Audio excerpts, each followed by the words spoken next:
जय हिंद साथियों, नमस्कार। तो आज का हमारा क्लास रहेगा एपी, जिसको हम लोग कहते हैं समानांतर श्रेणी या तो अर्थमेटिक प्रोग्रेशन।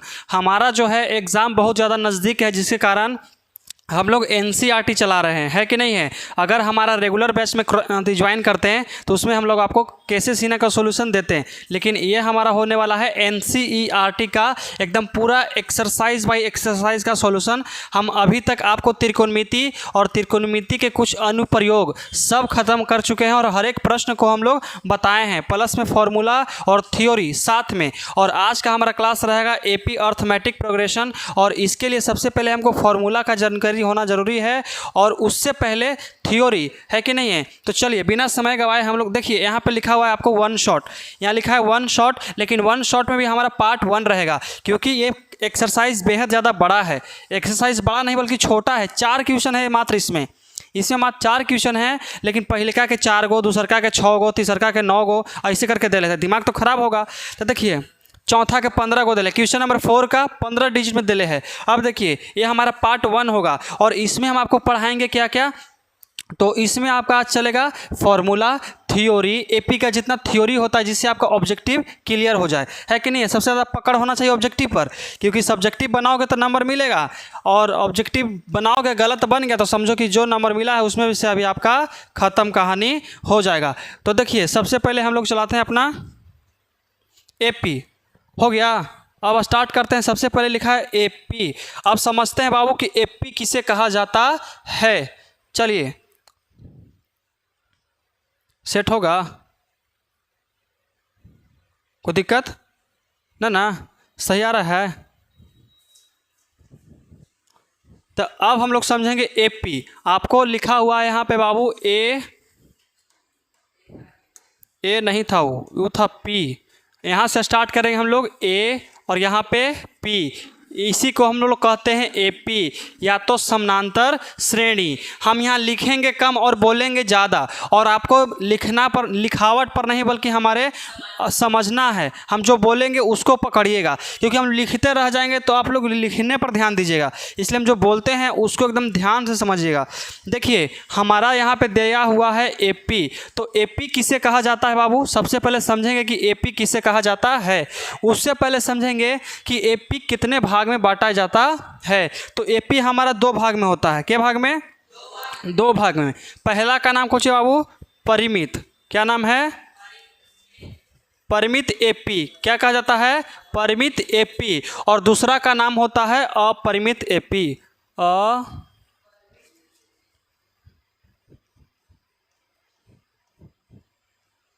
अपरिमित एपी, इसको इंग्लिश में कहते हैं फाइनिट।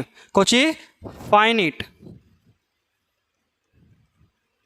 एपी, और इसको कहते हैं इनफाइनाइट एपी।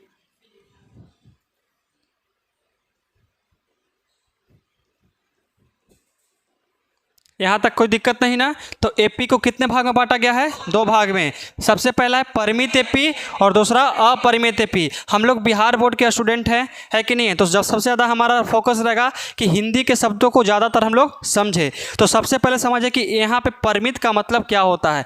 परिमित का मतलब क्या होता है? वैसा एपी जिसका अंतिम पद से लेकर के पहला पद तक का मान दिया हुआ रहे। जैसे में कोई हम एपी उठाते हैं 4, 6, 8, 10 के बाद 12, है कि नहीं है। ये देखिए तो ये हमारा प्रथम पद है और ये हमारा अंतिम पद है, तो दोनों का मान दिया हुआ है कि नहीं दिया हुआ है? एकदम दिया हुआ है। वैसा एपी जिसमें अंतिम पद दिया हुआ रहे, अंतिम पद दिया हुआ रहे, उसे कौची कहते हैं? परिमित एपी कहा जाता है। और जैसे मैं दे दी जाए कि 2, 4, 6, 8 डॉट डॉट डॉट डॉट 20, तो ये हमारा क्या होगा? ये क्या होगा? परिमित एपी होगा। क्या होगा? परिमित एपी। परिमित एपी उसे कहते हैं बाबू जिसका अंतिम पद मालूम रहे, अंतिम पद मालूम रहे। तो देखिए तो बाबू कट जाए कहाँ से हमको। देखिए अंतिम पद के बारे में जानकारी होना चाहिए। तो देखिए तो इसका अंतिम पद कितना है बाबू? 12 है, और इसका अंतिम पद कितना है? 20 है। तो क्या इसमें हमारा अंतिम पद दिया हुआ है? दिया हुआ है। तो इसी को हम लोग कौची कहेंगे? परिमित एपी जिसका अंतिम पद हमारा एकदम निश्चित दिया हुआ रहे। अब थोड़ा सा इसके ऊपर भी देख लेते हैं कि इसको क्या कहते हैं। तो जैसे में आपका दिया जाए 3, 5, 7, 9, 11 dot dot dot dot dot. देखें तो इसका अंतिम पद के पता चल रहा है, ये कहाँ से उठ के कहाँ तक चल जाएगा, कुछ नहीं पता चल रहा है। तो मतलब कि वैसा एपी जिसमें अंतिम पद की जानकारी ना हो उसे कौची कहेंगे, अपरिमित एपी हम लोग कहेंगे। यहाँ तो कोई दिक्कत, चलिए यहाँ तक समझ में आ गया। जैसे में कुछ भी हो सकता है। तो परिमित एपी हमें आपको एग्जाम्पल एक बताते हैं, तो आपको बताना है कि परिमित एपी होगा कि नहीं होगा 7। और ये भी बात समझना कि एपी में हो सकता है कि नहीं हो सकता है। पहले आपको परिमित और अपरिमित के बारे में जानकारी हो जाए, उसके बाद हम आपको बताएंगे कि कौन एपी में होता है और कौन एपी में नहीं होता है। जैसे में उठाते हैं यहाँ पे हम 4, 8, 12, 16, 20 डॉट डॉट डॉट डॉट 44। तो बताइए ये कौन सा एपी होगा, परिमित है कि अपरिमित, कौन सा एपी, परिमित। और यही आप कोई गायब हो जाए, अब बताइए अपरिमित एपी। यहाँ तो कोई दिक्कत। चलिए अब हमारा अब समझते हैं कि एपी में किसे कहते हैं, एपी में किसे नहीं कहते हैं। हमारा मान के चले कि कोई एपी दिया हुआ है, क्या दिया हुआ है, एपी दिया हुआ है, ये हमारा एपी है, कोई दिक्कत नहीं। अब समझें कि किसको हम लोग एपी में कहेंगे और किसको एपी में नहीं कहेंगे। आपका एक ऑब्जेक्टिव पूछ जाता है बाबू और कहेगा कि निम्नलिखित में से आपको बताइए कि कौन सा एपी में है, कौन सा एपी में है और कौन सा एपी में नहीं है। तो अगर हम लोग इसको समझ लेते हैं तो हमारा 1 नंबर का ऑब्जेक्टिव क्लियर हो जाएगा, है कि नहीं है। तो सबसे पहले हम लोग समझेंगे कि एपी में रहने के लिए क्या क्या शर्त हो सकती है। तो देखिए हम लोग सबसे पहले देखेंगे कि इसमें इससे कितना जोड़ेंगे तो आता है हमारा 4। कितना जोड़ रहे हैं तो 4, इसमें जोड़ रहे हैं तो 4, इसमें जोड़ेंगे तो 4 और इसमें जोड़ेंगे तो 4। अगर 4 इसमें जोड़ते हैं तो और कितना आएगा 24। अब उसको छोड़ दीजिए, यहाँ समझिए, यहाँ भी 4, यहाँ भी 4, यहाँ भी 4। क्या हमारा निश्चित है कि नहीं है। अगर कोई निश्चित मान जोड़ने से अगला पद प्राप्त होता है तो उसको हम लोग एपी में रखते हैं। आया सुन में, उसको हम लोग एपी में रखते हैं। अगर हमारा कुछ इस तरह से दे दिया जाए कि 4, 6, 8, 11, 12, 16, अब देखते हैं कि एपी में होगा कि नहीं होगा। एक बार चेक कर लेते हैं। चेक करने में हमको थोड़े ना खेत बिक जाएगा, है कि ना है। देखिए अब समझिए, जैसे में दिल है कि इसमें कितना ऐड करेंगे तो आएगा 2, लिख दीजिए। इसमें कितना ऐड करेंगे 2, कितना ऐड करेंगे 2। अब देखिए इसमें कितना ऐड करेंगे 3 और इसमें कितना 1 और इसमें कितना 4। ये तो एकदम गड़बड़ कर दिया है जी। यहाँ तक तो हमने खुशी खुशी चल रहे थे, यहाँ से एकदम खुशी खुशी चल रहे थे कि ना भाई एपी में हो जाएगा। और लेकिन यही देखता है कि 2 पद निकाल के देख लेता है, कहता कि हाँ चले समाने ना होगा, टिक दो इसको। अखौची करता है, गलती कर देता है। आपको कम से कम 3 पद निकालना चाहिए। कितना पद, 3 पद। 3 पद निकाल लीजिएगा तब आपको कंफर्म हो जाए कि एपी में है कि नहीं है। देखिए इसमें 4 4 4 4 आ रहा था, लेकिन इसमें देखिए 2 2 3 1 4, ये एपी में हो सकता है नहीं। क्या इसमें हम निश्चित संख्या जोड़ रहे हैं तो हमारा एपी का मान निकल रहा है, नहीं निकल रहा है। लेकिन इसमें कोई निश्चित जोड़ रहे हैं तो एपी निकल रहा है, निकल रहा है। तो क्या हमारा ये एपी है। तो कहें कि नेक्स्ट जो पद है, जो अगला पद है, हम 4 ऐड कर देंगे तो हमारा निकल जाएगा। 4 हमारा कुछ होगा, निकल जाएगा। अब देखिए इसको मिटा देते हैं,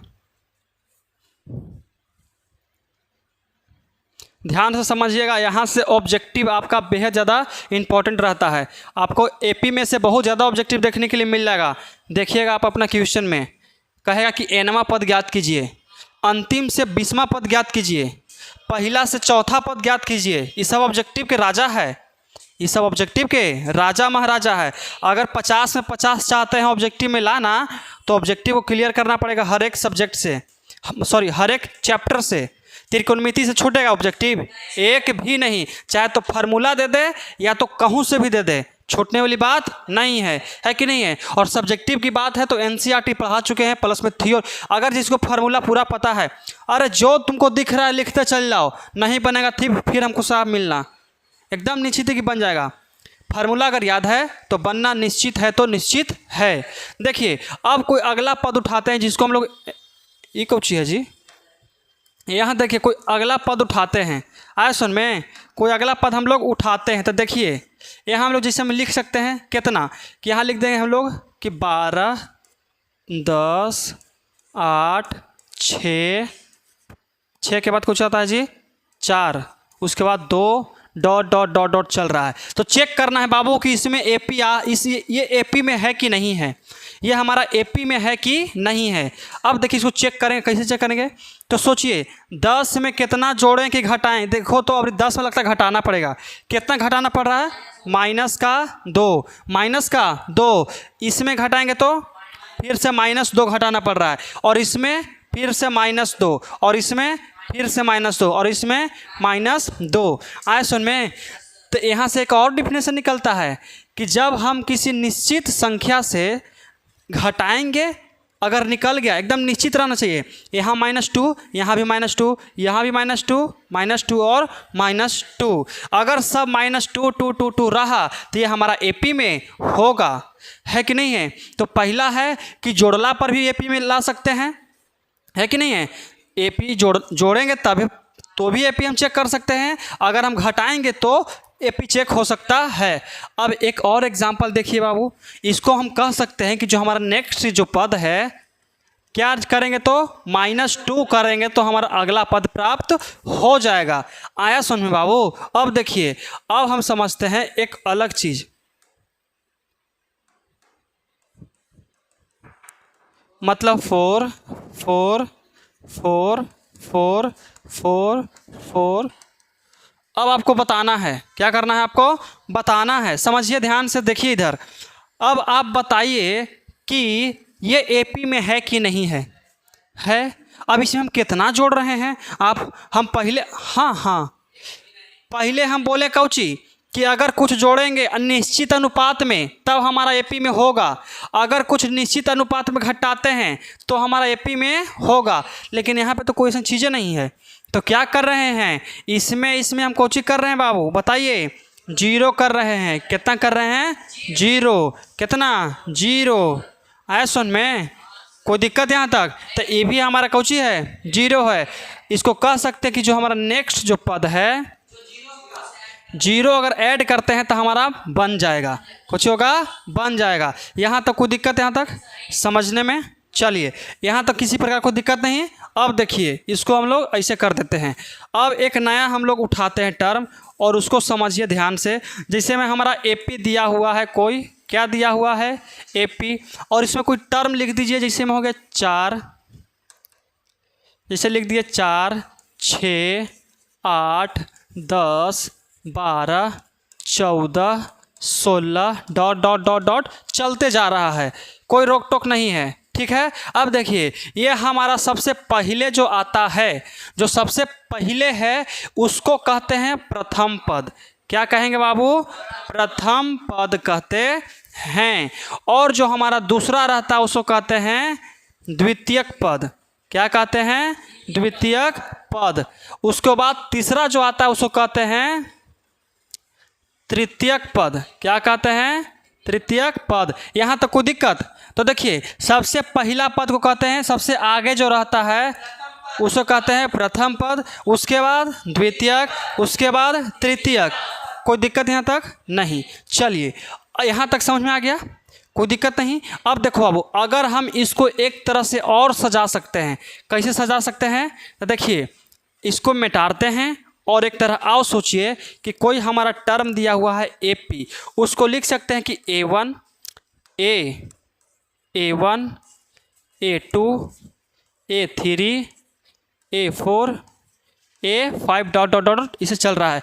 तो आपसे पूछेंगे बाबू बताइए कि इसमें सतमा पद कौन सा होगा, इसमें सतमा पद बता सकते हैं आप लोग, द्वितीयक सतमा पद। तो 1 2 3 4 5 6 7, सातवां पद कितना होगा, 16। कितना होगा, 16 होगा। कोई दिक्कत यहाँ तक समझने में, एनी प्रॉब्लम। चलिए ले रहा था असाइनमेंट, वो नहीं मिल रहा, भाग रहा है तुमको से।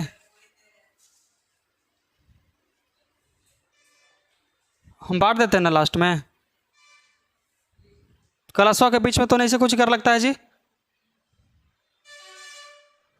बुद्धि भ्रष्ट लइकन।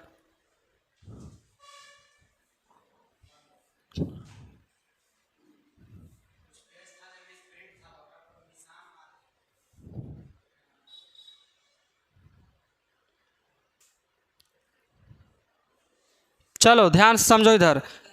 कोई हमारा टर्म दिया हुआ है कोची में, एपी में, कुछ भी ले सकते हैं, 3, 6, 9, 12, 15, 18 डॉट डॉट डॉट। सबसे पहले चेक कीजिए कि ये एपी में होगा कि नहीं होगा। होगा, क्योंकि हम कितना कितना ऐड कर रहे हैं, 3, इसमें भी कितना 3, इसमें भी 3, और इसमें भी 3, इसमें भी 3। तो मतलब 3 3 ऐड करेंगे तो हमारा निश्चित है कि अनिश्चित है? निश्चित है। अगर निश्चित संख्या जोड़ने पर हमारा अगला पद प्राप्त होता है तो उसे कहते हैं एपी में है कि नहीं है? अब आप बताइए कि परिमित है कि अपरिमित है? परिमित है। कोची है? परिमित। तुम गधा है, लास्ट टर्म तुमको दिख रहा है? तो फिर लास्ट मतलब कहूँ कहूँ जा रहा है अपन। लास्ट टर्म जिसका दिया हुआ रहेगा अंतिम पद उसी कहते हैं परिमित, और जिसका गायब रहेगा उसको अपरिमित। आया सुन में? चलिए अब हम लोग इसको जो पहले सबसे आता है उसको कहते हैं प्रथम पद। कुछ कहते हैं प्रथम पद कहते हैं। आया सुन में? उसी तरह से दूसरा रहेगा तो उसको द्वितीयक, उसके बाद रहेगा इसको तो तृतीयक, इसको चतुर्थ, और जो सबसे अंतिम में रहता है, अंतिम में, उसको कहते हैं एनवा पद। क्या कहते हैं? एनवा पद। मान के चले कि ऐसे जाए जाए जाए जाए जाए जाए तो यहाँ पे आ गया 100 पर। कहाँ पर? 100 पर। कितना आ गया? 100 पर। तो 100 को हम क्या कहेंगे बताइए? 100वां पद। कितना कहेंगे? ध्यान से समझिए, यहाँ हमारा कितना है? 100। निश्चित है कि अनिश्चित है? निश्चित है, इसलिए इसको कहेंगे 100वां पद। केवां पद? 100वां पद। यही अगर हमारा कोई दिल रहेगा टर्म ऐसे कि 4, 6, 8, यहाँ 10 dot dot dot dot dot, और दिल रहेगा यहाँ पे हमारा एनवां पद। कितना दिल रहेगा? एन। तो बताइए यहाँ पे हमको संख्या कुछ पता है? नहीं, हमको निकालना रहेगा इसी का कि बताइए कि यहाँ पे हमारा कितना आने वाला है। आया समझ में? कोई दिक्कत? बताइए। उपकार? Any problem? नो। चलो आगे देखो। तब ए के बारे में पता चल गया। ए के बारे में देखिए, जिससे मेरा है एपी में कोई हमारा टर्म दिया हुआ है कितना कि 4, 6, 8, 10 डॉट डॉट डॉट। तो हमको इसमें ए का मान ज्ञात कीजिए। ए का मान कितना हो जाएगा? यहाँ पे ए का मान हो जाएगा 4। जो सबसे आगे रहता है उसको ए कहते हैं। कौन कहते हैं? प्रथम पद। उसको हिंदी में प्रथम पद। और जो हमारा ई रहता है उसको कहते हैं, मान के चलिए ए बी सी डी मान लीजिए। कौची? A B C D. तो ए बी सी डी, तो हमारा इसमें बी, तो बी कितना हो जाएगा बताइए? बी कितना हो जाएगा? 6। यहाँ तक कोई दिक्कत? अब देखिए, तो इसको हम लोग कह सकते हैं कितना कि प्रथम पद। कितना? प्रथम पद। और इसको क्या कह सकते हैं?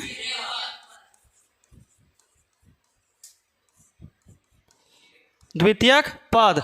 अब आपसे पूछेगा, इसमें एक नया टॉपिक घुसता है जिसका नाम है सार्व अंतर, कॉमन डिफरेंस। सार्व अंतर, जिसको शॉर्टकट में हम लोग कहते हैं डी भैया।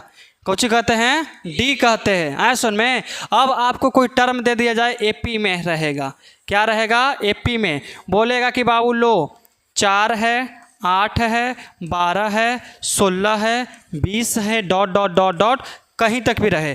तो आपसे पूछेगा कि आपको इसमें ए का मान ज्ञात कीजिए। किसका मान ज्ञात कीजिए? ए का।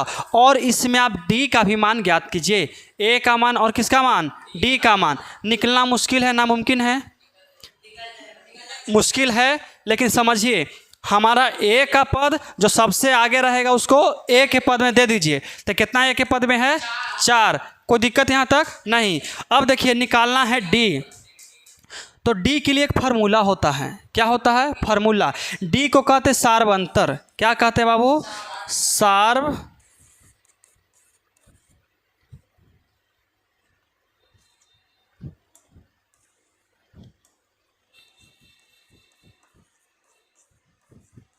सार्व अंतर। अब देखिए, इसके बाद और फार्मूला होता है। सार्व अंतर का एक फार्मूला होता है कि दूसरा पद घटाओ पहला पद। दूसरा पद में से पहला पद घटा देंगे तो हमारा कौन आ जाएगा? सार्व अंतर आ जाएगा। कौन आ जाएगा? सार्व अंतर आ जाएगा। तो दूसरा पद लिख दीजिए। यहाँ पे कितना लिखेंगे कि दूसरा पद दूसरा पद घटाओ पहला पद। आया समझ में? तो देखिए सार अंतर को कहते हैं हम लोग शॉर्टकट में डी कहते हैं। क्या कहते हैं बाबू? डी कहते हैं। दूसरा पद कितना दिया हुआ है? 8 दिल है। कितना दिल है? 8। तो यहाँ पे हम लोग देंगे 8, बीच में माइनस है तो माइनस। अब कहता है कुछ ना पहला पद, तो पहला पद कितना है? 4। तो हम लोग कितना दे देंगे? 4। तो डी बराबर हमारा कितना हो जाएगा? 4। कितना हो जाएगा? 4। आया समझ में? कोई दिक्कत? तो हमारा डी का मान कितना आ गया? 4। और ये आपका ऑब्जेक्टिव का सबसे महत्वपूर्ण प्रश्न है बाबू, आप लोग देख लीजिएगा, एनसीईआरटी किताब में भी रहेगा कि ए और डी का मान ज्ञात कीजिए, पहला पद तथा सार अंतर का मान ज्ञात कीजिए। निकल जाएगा यहाँ से। कोई दिक्कत?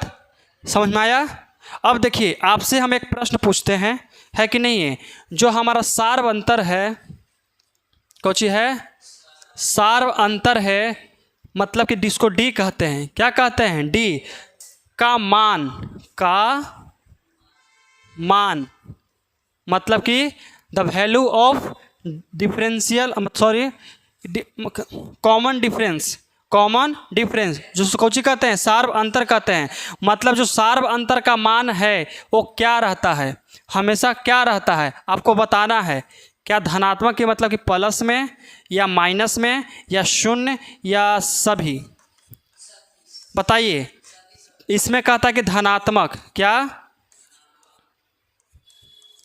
धनात्मक रहता है या ऋणात्मक रहता है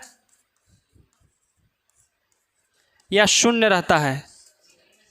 बताइए कौची रहता है बाबू? बताइए आप ही लोग बताइए कौची हो सकता है इसमें? सभी हम कैसे कह सकते हैं? बताइए। क्योंकि हमारा डी का जो मान है वो प्लस में भी हो सकता है। कौची में? प्लस में। और डी का मान माइनस में भी हो सकता है। किस में? माइनस में। और कभी कभी शून्य भी हो जाता है, जैसे मैं आपको दिखाए थे। देखिए कहीं ना कहीं हम लिखे होंगे, देखिए तो यही लिए तो लिखे थे। ये जो निकला है, जो दो के जो डिफरेंस चल रहा है, उसी को तो हम लोग डी कहते हैं, है कि नहीं है? इसमें हम लोग कितना जोड़ते हैं? 4 जोड़ रहे हैं। कितना? 4। मतलब कि अगर हम दूसरा पद पहला पद करते हैं तो हमारा कितना आएगा? 4 आएगा। आप कहीं से भी उठा के इसको कर दीजिएगा ना तो हमेशा कितना आएगा? हमारा 4 आएगा। अब सोचिए कैसे? यहाँ पे हमारा कोई पद है तो इसको में से इसको घटा देते हैं, इसको में से इसको, तो ऊपर लिखा है 20 और माइनस का 16, कितना बचा? 4। मतलब कहीं से भी उठा के देख लीजिएगा ना तो उसका वैल्यू कितना आएगा? सेम आएगा। 4 नहीं आएगा, सेम आएगा। आया समझ में? चलिए, तो इसको हम लोग कह सकते हैं कि पॉजिटिव है। क्या है? पॉजिटिव। और ये हमारा कोची है? नेगेटिव। और ये हमारा शून्य है। तो ऑब्जेक्टिव बहुत ज़्यादा इंपॉर्टेंट है, बिहार बोर्ड में पूछा गया है। आप क्वेश्चन बैंक उलट के देख लीजिएगा कि जो डी का मान है हमेशा क्या रहता है? प्लस, माइनस, शून्य या सभी को जो रहता है सभी में रह सकता है। याद रहेगा इस सब बात? चलिए अब देखिए हम लोग अब आगे चलते हैं, समझिएगा ध्यान से। यहाँ तो कोई दिक्कत नहीं ना? चलिए आपको जैसे मैं ये कहाँ से निकल गया अभी जी? अभी बाहर रहो। देखिए जैसे में कोई आपको कोई भी एपी में दे दिया जाए, कौन से दे दिया जाए? एपी में कोई टर्म दे दें, टर्म को कहते हैं पद। क्या कहते हैं? पद। ऐसा सुन में एपी में जितने भी अंक होते हैं उसको कौन कहते हैं? पद कहते हैं, टर्म कहते हैं। कोई दिक्कत? अब देखिए जैसे मैं दे दिया 4, 6, 8, 10, 12, उसका dot dot dot dot dot dot, यहाँ रहेगा हमारा 100। कितना रहेगा? 100। कितना रहेगा? 100। तो इसको कैसे निकालेंगे बाबू? कैसे निकालेंगे? हमको निकालना है यहाँ से, आपको कहेगा कि बाबू 99 वाला पद निकाल के दिखाइए कितना आएगा हमारा। 99वां पद कितना आएगा? तो निकाल के दिखाइए। ऐसे से हमारा चल गया है और इसी से पता है कि 100वां पद हमारा कितना होगा। तो इसको हम लोग कहते हैं, इसको ए भी कह सकते हैं, A1, या इसको कह सकते हैं A2। कितना? A2। और यहाँ A3, यहाँ A4, यहाँ A5 और डॉट डॉट डॉट डॉट यहाँ चले हटाइए। यहाँ से मतलब मान चलिए कि 100वां दिले है तो यहाँ A100। कितना? A100। तो हमसे पूछेगा कि बताओ A100 का मान कितना होगा? A100 का मान कितना होगा? आए सुन में। तो इसको कैसे निकालल जाए कि बन जाए हमारा? पहले लिखेंगे एगो फार्मूला एकदम शॉर्ट फार्मूला कि उसका होता है A, कोची A, और वो तो है है कि a plus n minus one into D, वो तो लॉन्ग मेथड है ना। आए ना, वो दूसरा चीज़ बता रहे हो। देखिए जैसे में हमको निकालना है कितना, बोलिए कितना, 100वां पद। अब अगर वहाँ नहीं जाते हैं, पहले इसी में से हम लोग आगे पीछे करके देख लेते हैं। यहीं पर इसे हमको निकालना है। तो देखिए, तो अगर हमको a2 का मान निकालना रहेगा, कितना के, a2 का मान, तो कैसे निकालेंगे सोचिए, तो सोचिए कैसे निकलेगा। अगर हम, उसके लिए एक फार्मूला आता है जिसका नाम कोची है, Tn। इसका फार्मूला होता है a plus n minus one into D. आया सुन में। अगर आपको निकालना है इसका, किसका फार्मूला है, Tn का। जैसे निकालना है हमको 100वां पद, क्या पद, 100वां पद, तो निकाल लेते हैं। कितना होगा बताइए। a का मान सबसे पहले सोचिए कितना हो जाएगा, 4। तो यहाँ रख दें हम लोग कितना, 4 प्लस n का मान कितना है, 100, कितना है, 100, तो रख दीजिए हम लोग कितना है यहाँ, 100 माइनस 1, और d का मान कितना है, कितना है, 2 है, तो यहाँ रख देंगे हम लोग कितना, 2। अब देखिए 4 के 4 प्लस के प्लस, इसमें से घटेगा, घटेगा नहीं घटेगा, तो कितना आएगा, 99, और 99 में करेंगे, मान के चलिए इसको डू अभी नहीं रखते हैं, शॉर्ट एगो फार्मूला बता रहे हैं। इतना बड़ा फार्मूला लिखने की इससे आसान तरीका बता रहे हैं। समझिए कि अगर हमारा डी ना दिल रहे, डी ना दिल रहे, तब कैसे बनेगा, डायरेक्ट एकदम। तो सोचिए, तो 99 डी बचेगा, कितना, 99, यहाँ लिख है 99 डी। आए सुन में, यहाँ कितना हो गया, 99 डी। अगर हमको मान के चले कि 200वां पद निकालना है, कितना पद निकालना है, ए 200 का मान निकालना है, ए 200 का मान ज्ञात करना है। तो इसके लिए शॉर्ट फार्मूला, ए हीरो, ना समझ में आ रहा है, हाँ कुछ हो लेगा, जाओ देखो। अगर हमको ए 200 का मान निकालना है, ए 200 का, तो इसके लिए होता है फार्मूला ए प्लस 199 डी, 199 डी इसका डायरेक्ट फार्मूला होता है, और इसको डायरेक्ट आप लोग बना सकते हैं। आए सुन में, एकदम डायरेक्ट इसको निकाल सकते हैं। नहीं तो अगर लॉन्ग मेथड कीजिएगा तो निकलेगा टी कितना, टी 200 बराबर, टी 200 बराबर A plus N minus one into D, और एन का मान 200 है, तो यहाँ कितना रखेंगे हम लोग, 200 रखेंगे। तो बतिया सेम ही आएगा। देखो कैसे, यहाँ कितना होगा, ए प्लस, यहाँ कितना रखेंगे, 200 माइनस 1, यहाँ कितना डी, तो ए प्लस कितना हो जाएगा, 199, और यहाँ डी से देखो। तो यही तो बतिया हम लिखे हैं कि ए प्लस। इतना करने से अच्छा है कि हम लोग डायरेक्ट लिख सकते हैं। आया सुन में, चलिए